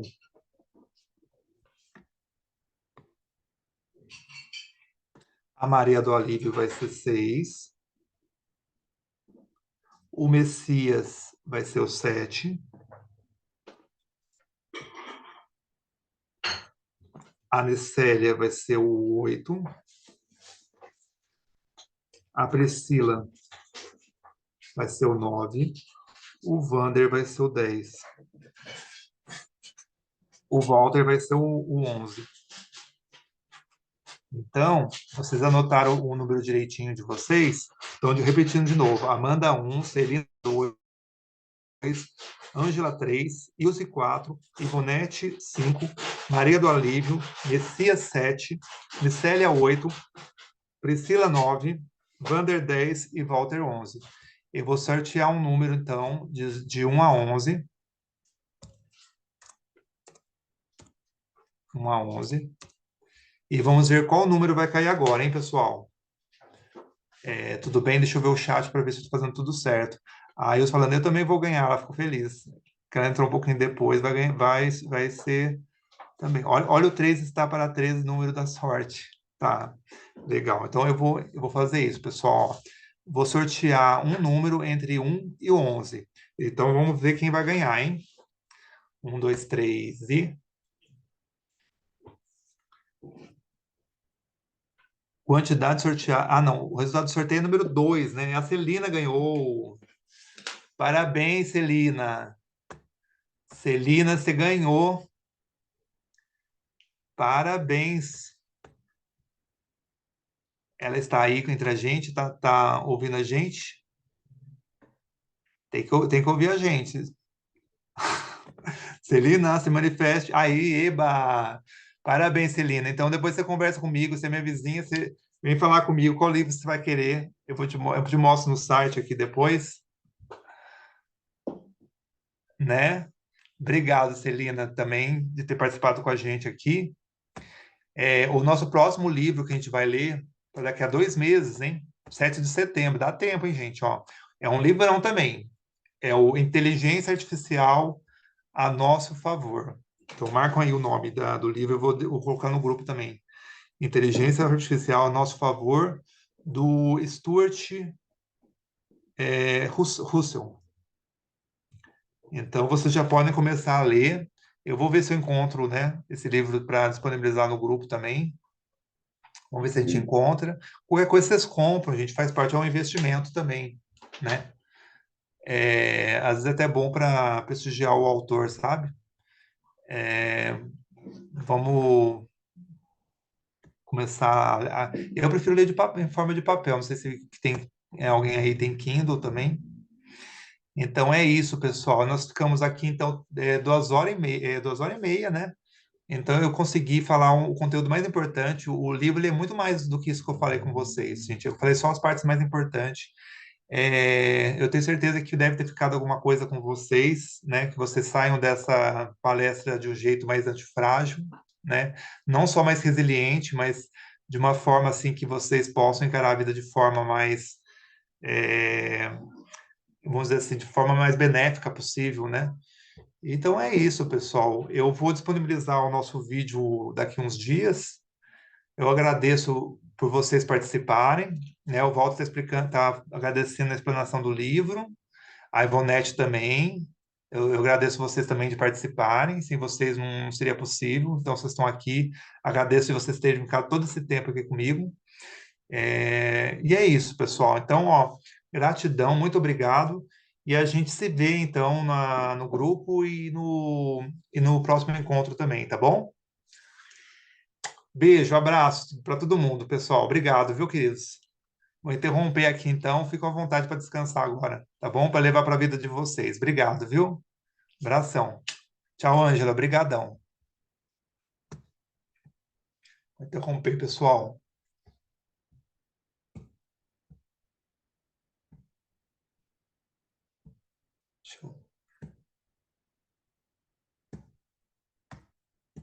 Tchau, pessoal. Obrigado.